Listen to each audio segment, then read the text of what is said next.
ये वक्त है 1973 का।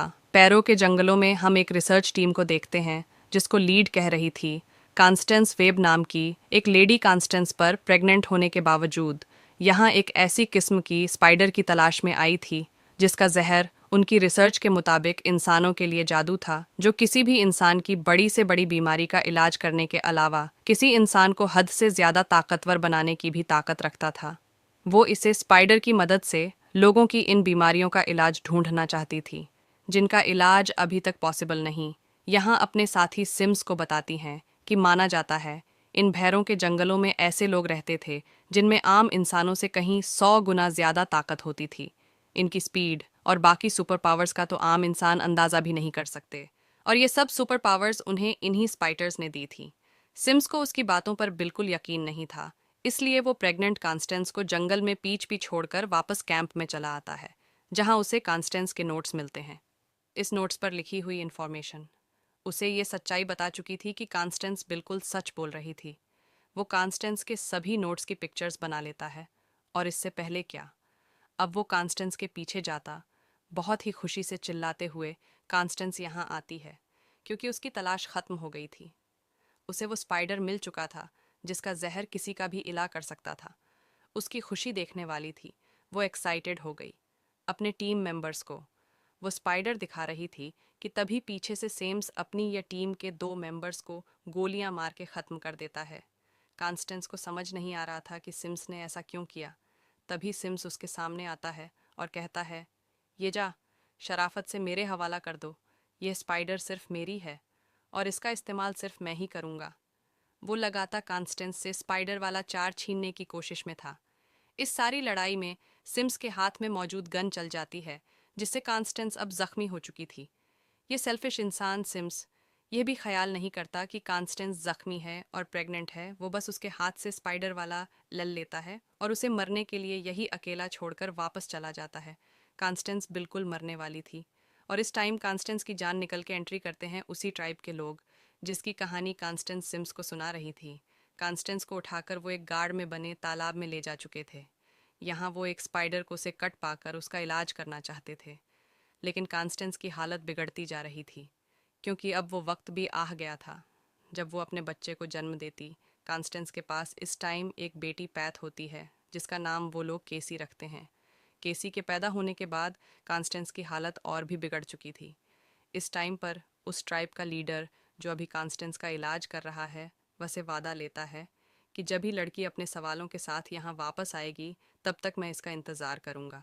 सीन अब यहीं से घट हो जाते हैं और हमें प्रेजेंट का यानी 30 साल बाद का वक्त दिखाया जाता है, जहाँ पर केसी अब बड़ी हो चुकी है और वो पैरामेडिक के लिए काम करती है। इन्हीं लोगों का इमरजेंसी में नाच करना उसकी जॉब है। इस इमरजेंसी वैन में उसका कलीग है बेन। बेन केसी को अपने भाई और उसकी वाइफ के बेबी शॉवर में इनवाइट करता है जिसके लिए किसी मान चुकी थी। ड्यूटी ऑफ होने पर गसी अपने घर आती है और हर रोज़ की तरह अपने बेड के नीचे से अपनी मॉम का सूट किस निकाल कर उनकी चीज़ देखना शुरू कर देती है, उनकी रिसर्च नोट्स वगैरह। अभी वो ये सब देख रही थी कि तभी उसे बन की इमरजेंसी कॉल आ जाती है। शहर में ब्रिज के पास एक बहुत बुरा एक्सीडेंट हुआ था। एक गाड़ी पुल से आधी नीचे लटकी हुई थी जिसमें एक आदमी फंस चुका था। किसी उस गाड़ी के अंदर जॉकेट बन की मदद से उस आदमी की तो जान बचा लेती है, लेकिन बदकिस्मती से वो खुद इसी गाड़ी में लॉक हो चुकी थी और गाड़ी के डिसबैलेंस होते ही वह पानी में गिर जाती है। पानी के अंदर जाते ही उसकी आंखें खुली थीं। उसे पहली मर्तबा आपने के इतने सारे चमकते हुए वेबस थे। ये वेब ऑफ लाइफ थे। ये वेब ऑफ लाइफ यहाँ केसी को उसका फ्यूचर दिखाते हैं। उसके अगले होने, उसके अगले लम्हे में क्या होने वाला था केसी यहाँ देख चुकी थी। इससे पहले कि वो कुछ रिएक्ट करती, यहाँ अचानक उसकी आंख खुलती है और वो देखती है कि वो पानी से बाहर आ चुकी है। उसे रेस्क्यू करने वाला बेन था जो उसे बता रहा था कि तुम 3 मिनट तक पानी में रही हो केसी। अब वो किसी को चेक करता है और देखता है कि अचानक से किसी का ऑक्सीजन लेवल 79 से बढ़कर 89 पे चला गया है। यही चीज़ एक और मृत पर रिपीट होती है और कैसी बन से पूछती है, अभी तो तुमने मेरा ऑक्सीजन लेवल चेक किया था, लेकिन बन ये सब पहली मर्तबा कर रहा था और उससे पहले जो ये सब हुआ वो किसी ने अपने माइंड में देख लिया था। किसी को लगा कि ये सब उसका इलन है, इसलिए वो उठ के यहाँ से चली जाती है। सीन कट होकर हमें अब सिम्स को दिखाया जाता है। सिम्स एक बहुत ही अमीर इंसान बन चुका है और वो आज एक सिक्योरिटी में काम करने वाली लेडी को अपने घर लेकर आया है। ये लोग यहाँ कुछ टाइम स्पेंड करने के बाद सो जाते हैं और सोते हुए सिम्स को एक ख्वाब आता है। वो देखता है कि 3 स्पाइडर सूट पहने हुए लड़कियाँ उससे उसकी स्पाइडर को लेने के लिए लड़ रही हैं और ऐसा कहते हुए वह उसे मार देते हैं। यहाँ देखते ही सिम्स डर कर उठ गया। असल में वो स्पाइडर आज भी उसके पास थी सिम्स ने, क्योंकि उस स्पाइडर से अपने आप को कटवा लिया था। इसे यह फ्यूचर देखने की सुपर पावर सिम्स के पास भी आ चुकी थी। हर रात सिम्स को उसके फ्यूचर का इल्लन आता था कि किस तरह 3 लड़कियां आकर उसे मार देंगी, इसलिए सिम्स ये दिन आने से पहले ही उन तीनों लड़कियों को मरवाना चाहता है। ऐसे में काम आएगी उसके पास लेती हुई वो सिक्योरिटी एजेंसी की एक लेडी, जिसे वो यहाँ झांसा देकर उसके नए बनाए सॉफ्टवेयर का कोड पूछ लेता है, जिसकी मदद से किसी भी इंसान को उसके फेस के जरिए ढूंढा जा सकता था। कोड पता चलते ही वह इस लेटी का हाथ पकड़ के उसकी बॉडी में अपने अंदर खास जहन इंजेक्ट करके उसे मार देता है। हम देखते हैं कि आज कैसी बहन के घर आई थी। यहाँ बेबी शोवर चल रहा था और सभी लोग बैठे हुए बेबी जेंडर किस कर रहे थे। उसी टाइम अचानक ही एक लड़की कहती है, चलो बेबी का जेंडर तो गेस करें। उसकी बात सुनकर केसी उसे कहती है, अभी तो ये हमने किया। केसी की यह बात सभी लोगों को अजीब लग रही थी। मतलब इस मर्तबा भी उसने आने वाला पल पहले ही देख लिया था। इससे पहले कि वह यहाँ कुछ समझ पाती, उसे बेन एक इमरजेंसी के लिए बुलाकर यहाँ से ले जाता है। इमरजेंसी पी वो देखती है कि उसी के को बव का एक्सीडेंट हो गया है, जिसकी वो जान बचाने की कोशिश कर रही थी। लेकिन अगले ही पल उसे अपना वही को वर्कर ट्रक की तरफ जाता हुआ दिखाई दे रहा था। वो उसे रोकने की भी कोशिश करती है, लेकिन को वर्कर ट्रक में बैठ जाता है। लब्बा गुजरते ही उसके ट्रक का एक्सीडेंट होके उसकी बिल्कुल वैसे ही मौत हो जाती है जैसे कैसी ने अभी कुछ देर पहले देखी थी। और इस वाक्य के बाद केसी समझ जाती है कि उसे ऊंट पटान की इलस नहीं आ रहे, बल्कि वह किसी वजह से फ्यूज़र देख पा रही है। किसी उन लम्हों को पहले ही देख लेती है जो कुछ देर बाद होने वाले होते हैं। सन के टो के सिम्स को दिखाया जाता है, जो सिक्योरिटी सॉफ्टवेयर को अपनी हैकर के जरिए हैक करवा चुका था। इसी सिक्योरिटी सॉफ्टवेयर की मदद से उसे न्यूयॉर्क के हर सिक्योरिटी कैमरे का एक्सेस मिल जाता है और अपनी इन्हीं हैक से के वह इन तीनों लड़कियों की तस्वीर भी बनवा लेता है जो रोज़ उसके ख्वाब में आती थीं। इन लड़कियों की एज देखते हुए सिम्स बात समझ चुका था कि अभी ये लड़कियां यंग हैं, इन्हें इनकी बफंग नहीं मिली। सिम्स का ख्याल था कि इन्हें छोटी उम्र में या बफर्स मिलने से पहले ही मार दिया जाए, ताकि पावर्स मिलने के बाद उसके लिए काम मुश्किल ना बन जाए। यहाँ अपने के लिए की मौत पे परेशान किसी अपने घर पर थी। वो ओवन में अपना खाना गर्म कर रही थी। तभी अचानक वो देखती है कि एक कबूतर उड़ते हुए उसकी खिड़की से टकरा कर मर गया। वो ये सब देख रही थी कि अचानक ओवन की भी पछले पर उसका ध्यान पटक जाता है। वो विंडो की तरफ दोबारा देखती है तो वहाँ ना तो कोई मरा हुआ कबूतर था और ना ही उसकी विंडो टूटी हुई थी। कैसे कबूतर को देखने के लिए विंडो के पास जाकर विंडो खोल देती है और अगले ही बग सामने से उड़ता हुआ कबूतर आकर उसकी विंडो के आगे बैठ जाता है। किसी की विंडो खोलने की वजह से वो कबूतर मरने से बच गया था और इस वाक्य से किसी को यह बात समझ आ गई थी कि वो जो फ्यूचर देखती है वो उसे बदल भी सकती है। उसे अब ये रिग्रेट होने लगा था कि वो अपनी क्ले की मौत को रोक भी सकती थी, लेकिन वो ऐसा नहीं कर पाई। वो ये सारी चीज़ें बन से शेयर करना चाहती थी, इसलिए वो घर से निकलकर मेट्रो स्टेशन आ जाती है, जहां हम दिख रहे हैं कि सिम्स पहले से ही मौजूद है, क्योंकि सिम्स को उसकी हैकर ने बताया है कि वो तीनों लड़कियां जिसे सिम्स मारना चाहता है वो इस टाइम मेट्रो स्टेशन में है। यहाँ किसी भी जो इन तीनों लड़कियों की ट्रेन में बैठी हुई थी, वो इन तीनों लड़कियों का चेहरा देखते ही उनकी मौत देख लेती है। जो आदमी किसी के ख्याल में इन तीनों लड़कियों को मार रहा था, यानी सिम्स, उसे वो अब सामने वाले अपार्टमेंट से ट्रेन के इस अपार्टमेंट में आता हुआ भी देख लेती है। वो इन तीनों लड़कियों को जल्दी से यहाँ से उठाती है और ट्रेन से बाहर निकाल लेती है। बाहर निकलते ही लड़कियां तो उसकी बात समझ ही नहीं पा रही थीं। वो ट्रेन के अंदर सिम्स को देखती है, जो इन तीनों लड़कियों के ऊपर नज़र रखे हुए था। किसी इन तीनों से कहते हैं, जल्द ही तुम तीनों को इस स्टेशन से बाहर निकलना होगा। लेकिन ये तीनों उसकी एक नहीं सुनती और शोर कर कर कैसे इन दिनों को स्पाइडरमैन जैसा सूट पहने हुए आदमी को इनकी तरफ आता हुआ दिखाते हैं। वो आदमी तेजी से इन तीनों की तरफ ही बढ़ा था, इसलिए केसी इन तीनों को लेकर एक ट्रेन के अंदर चढ़ जाती है और अब वो आदमी भी इस ट्रेन के ऊपर ही आ चुका था।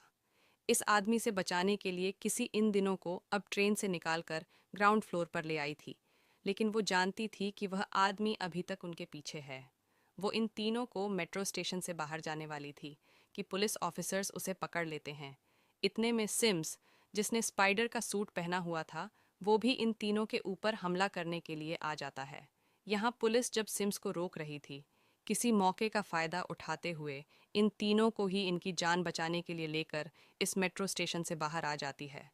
किसी बाहर आते ही एक टैक्सी चुराती है ताकि तेजी से ही वो इन तीनों को साथ में की पहुंच से दूर कर सके। आई नहीं, ये लोग सिम्स से तो काफी दूर आ चुके थे, लेकिन खतरा पूरी तरह टला था या नहीं, यह बात अभी इन्हें मालूम नहीं थी।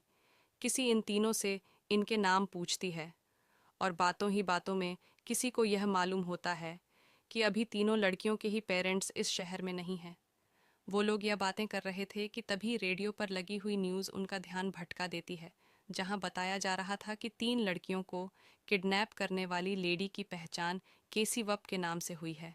यानी अब इनके पीछे करीब पेरू के जंगलों में आ जाती है। जंगल में क्योंकि कोई कैमरास नहीं लगे हुए थे, इसीलिए सिम्स की हैकर भी इन तीनों की लोकेशन नहीं देख पाती और ना ही पुलिस केसी के लोकेशन। जंगल में आने पर बात करते हुए इन्हें पता चलता है कि तीनों लड़कियां कभी ना कभी किसी से मिली थीं, कि तीनों इस टाइम सवाल करके कि केसी को मार देती हैं कि आखिर तुम हमें यहाँ लेकर क्यों आई। तब केसी इन्हें बताती है कि मुझे फ्यूचर दिखता है और मैंने फ्यूचर में तुम्हारी मोह तो साथ में क्या तो देख ली थी। उसके बाद कहते ही मेडी नाम की लड़की हंसने लगी थी।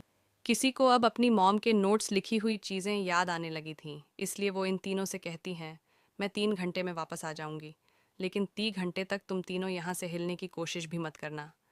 वो फ़ौरन अपने घर जाकर अपने मॉम के नोट्स खोलती है। इस डायरी में उस स्पाइडर ट्राइब के लोगों के बारे में लिखा था जिन्हें हम पास्ट में देख चुके हैं।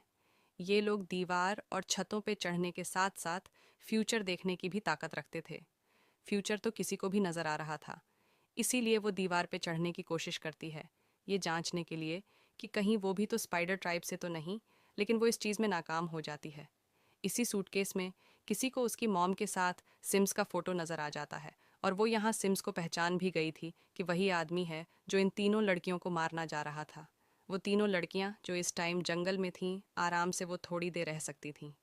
भूख के मारे इनकी जान निकल रही थी, इसीलिए ये तीनों जंगल से निकलकर पास के एक कैफेटेरिया में आ जाती हैं और शहर के रेडान में आते ही सिम्स की हैकर को उन तीनों की लोकेशन पता चल जाती है। किसी भी अब वापस गार्ड लेकर जंगल में आ गई थी, लेकिन जंगल में आते ही वो देखती है कि तीनों लड़कियां यहाँ से गायब हैं। वो पैरों के निशानों का पीछा करते हुए एक कैफेटेरिया में पहुंचती है जहां वो तीनों लड़कियां मिलकर डांस कर रही थीं। किसी को देखते ही ये तीनों किसी से माफ़ी मांगती हैं और इससे पहले कि किसी इन तीनों को यहाँ से लेकर चली जाती, सेम स्पाइडर सूट पहने यहाँ पहुँच जाता है। वो एक एक करके इन तीनों का गला घोट के इन्हें मार चुका था और अगले ही पल उसने केसी का भी गला पकड़ लिया था। इससे पहले कि केसी मर जाती, अचानक ही सब कुछ खत्म हो जाता है। केसी अभी भी जंगल में खड़ी हुई थी और वो ये बात समझ गई थी कि उसने जो भी देखा वो फ्यूचर में होने वाला था। इन लड़की अब खतरे में थी और केसी पे उनकी जान बचाना फ़र्ज हो गया था।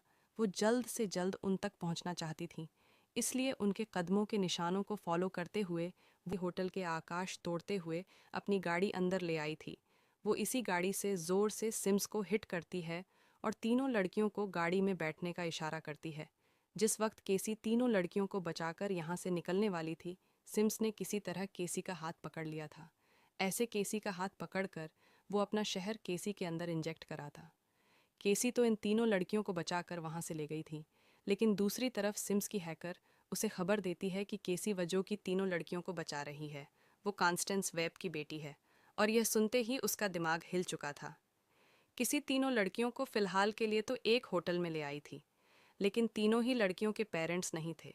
वो इतनी बड़ी जिम्मेदारी खुद भी नहीं ले सकती थी, इसीलिए वो तीनों लड़कियों को पुलिस स्टेशन छोड़ने का फैसला करती है। लेकिन इसमें भी एक प्रॉब्लम था। आनिया इलीगली न्यूयॉर्क में रह रही थी। उसके डैड को यहाँ की गवर्नमेंट पहले ही रिपोर्ट कर चुकी थी और अगर पुलिस को पता चला क्या आनिया यहाँ है तो आनिया को भी डिपोर्ट कर दिया जाएगा। मजबूरन केसी उन्हें इस होटल में रुकने की ही इजाज़त दे देती है और ख़ुद इन तीनों के सो जाने के बाद जाती है। उसी कैफ़े में जा सिम्स ने उस पर हमला किया था उसके यहाँ आते ही लोकेशन ट्रेस करते हुए सिल्स भी यहाँ जाता है। सिम्स केसी को अपने बारे में बताता है और कहता है कि मेरा नाम सिम्स है। मैं उन तीनों लड़कियों को इसलिए मारना चाहता हूँ क्योंकि आने वाले वक्त में उन लड़कियों के पास सुपर पावर्स होंगी और सुपर पावर्स मिलते ही वो मुझे मार देंगी। मैं बस अपनी जान बचाने के लिए उनके पास सुपर पावर्स आने से पहले पहले उन्हें मार देना चाहता हूँ। लव सुनते ही अचानक किसी की आंख खुल जाती है और हमें पता चलता है कि इस मत पा भी ये सब कुछ केसी अपने ख्वाब में देख रही थी। वो किसी होटल में नहीं गई थी वो, बल्कि इन तीनों लड़कियों के साथ यही बेड पर सोई हुई थी। सुबह होने पर केसी अब इन्हें सिम्स के बारे में बताती है कि आखिर क्यों वो इन तीनों के पीछे पड़ा था। कैसी कहती है कि तुम तीनों को बहुत बचकर एक साथ रहना होगा। तुम तीनों जब तक एक साथ रहोगी तब तक बची रहोगी। वो आदमी बहुत अजीब है। वो अपने हाथ से जहर इंजेक्ट करने की ताकत रखता है। वो जितनी देर तक तुम्हारे जिस्म के किसी भी हिस्से को पकड़ कर रखेगा, अपना जहर तुम्हारे अंदर इंजेक्ट करता रहेगा। जहर के इंजेक्ट होते ही तुम्हारी धड़कनें रुकना शुरू हो जाएंगी और अगर कभी ऐसी सिचुएशन आ भी जाए तो तुम तीनों अपने साथियों को बचा सकते हो सीपीआर देकर। इसीलिए कैसी इन्हें सबसे पहले सीपीआर देना सिखाते हैं और सीपीआर के साथ साथ वो यहाँ मुश्किल वक्त में काम आने वाली कई और भी ट्रेनिंग दे। चूँकि थी आसान नसों में, वो सिमस से मुकाबला करने के लिए इन्हें तैयार कर रही थी। जैसी अब इन तीनों लड़कियों से कहती है कि सिम्स के पास जितने भी सुपर पावर्स हैं उनके बारे में मेरी मॉम की रिसर्च डायरी में लिखा हुआ है। अब सिम्स के बारे में और मालूमात लेने के लिए मुझे पैरों के जंगलों में जाना होगा। मेरे पीछे तुम तीनों अपना बहुत ख्याल रखना और एक साथ रहना। ये कहकर वो यहाँ से निकल जाती है। स्पाइडर ट्राइब के लीडर वो उसे देखकर कहते हैं, आखिर तुम अपने सवालों का जवाब मांगने आ ही गई। लीडर उसे घर में बने उस तालाब में ले आते हैं जहाँ के ई पैदा हुई थी और उसकी मॉम कॉन्स्टेंस की मौत हुई थी। इस जगह को देखते हुए केसी नाराज नाराज से लग रही थी। वो नीड से कहती है, पता नहीं क्यों मेरी मॉम ने इस जगह आने के लिए मेरी जान को खतरे में डाल दिया था। लीडर मुस्कुराते हैं और कहते हैं, ये सारी कहानी जानने के लिए तो तुम्हें उस वक्त में जाना पड़ेगा जब तुम पैदा हुई थी। तुम्हारी कहानी तो तुम्हारे पैदा होने से पहले ही शुरू हो गई थी। लीडर किसी को एकदम से झटका देते हुए उसकी सोल को उसकी बॉडी से बाहर निकाल देते हैं। किसी किशोर माँ तालाब के पानी में गिर जाती है और उसके इगद वेब ऑफ लाइफ बन जाता है। ये वेब ऑफ लाइफ उसे उस वक्त में ले गया था जब उसकी मॉब यहाँ जंगलों में उस स्पाइडर को ढूंढने के लिए आई थी। वेब ऑफ लाइफ ने एक ही लंबी मेन केसी को सब कुछ दिखा दिया था। कॉन्स्टेंस के स्पाइडर को ढूंढने वेब ऑफ लाइफ उसे वक्त में थोड़ा और पीछे लेकर जाता है जब केसी की मॉम यानी कॉन्स्टस डॉक्टर से मिलने आई हैं। यहाँ डॉक्टर केसी की मॉम को बता रही थी कि केसी के पैदा होने से पहले ही से एक ऐसी बीमारी थी जिसका इस दुनिया में इलाज मुमकिन ही नहीं था। ऐसा भी हो सकता था कि किसी पैदा होते ही मर जाती और ज़्यादा से ज़्यादा लाए किसी की सिर्फ 15 माह तक की थी। इस कब्र ने कॉन्स्टेंस को यानी केसी की मॉम को बहुत ही ज़्यादा डिस्टर्ब कर दिया था और यह सच्चाई सुनने के बाद यसी रोने लग जाती है क्योंकि उसे समझ आ गया था कि आखिर क्यों उसकी मॉम उसके पैदा होने से ठीक पहले उन जंगलों में गई थी। अपनी जान को खतरे में डालकर आज से पहले तक वो कॉन्स्टेंस से यानी अपनी मॉम से बदक मान रही कि उन्होंने अपने पैशन के लिए किसी को खतरे में डाल, लेकिन ऐसा नहीं था। ये सोचते हुए ही अचानक उसकी सोल उसकी बॉडी में वापस आ जाती है। वो अभी तक शॉक में थी कि आखिर यह सब लीडर ने कैसे कर दिया। वह से सवाल भी कर लेती है, लेकिन लीडर बताते हैं कि यह सब मैंने नहीं बल्कि तुम्हारी पावर्स से किया है, वो पावर्स जिनका तुम्हें अब अंदाज़ा होने लगा है। अब हम देखते हैं कि सिम्स को तीनों लड़कियों की लोकेशन का पता चल जाता है। अगले सीन में हम देखते हैं कि किसी की जो फ्रेंड प्रेग्नेंट थी उसकी तबीयत अचानक से ख़राब होने लगती है और तीनों लड़कियां उस लड़की को लेकर हॉस्पिटल की तरफ रवाना होती हैं। और अब केसी के जैसे ही घर आती है और उसे पता चलता है कि वो तीनों लड़कियां ही वहाँ पर नहीं हैं। और इससे अगले सीन में हम देखते हैं कि केसी को फ्यूचर की झलकियां दिखाई देती हैं जिसके अंदर सिम उन लड़कियों को मार डालता है। ये देखते ही केसी वहां से एम्बुलेंस में फ़ौरन रवाना होती है और उन लड़कियों की तलाश में निकल पड़ती है।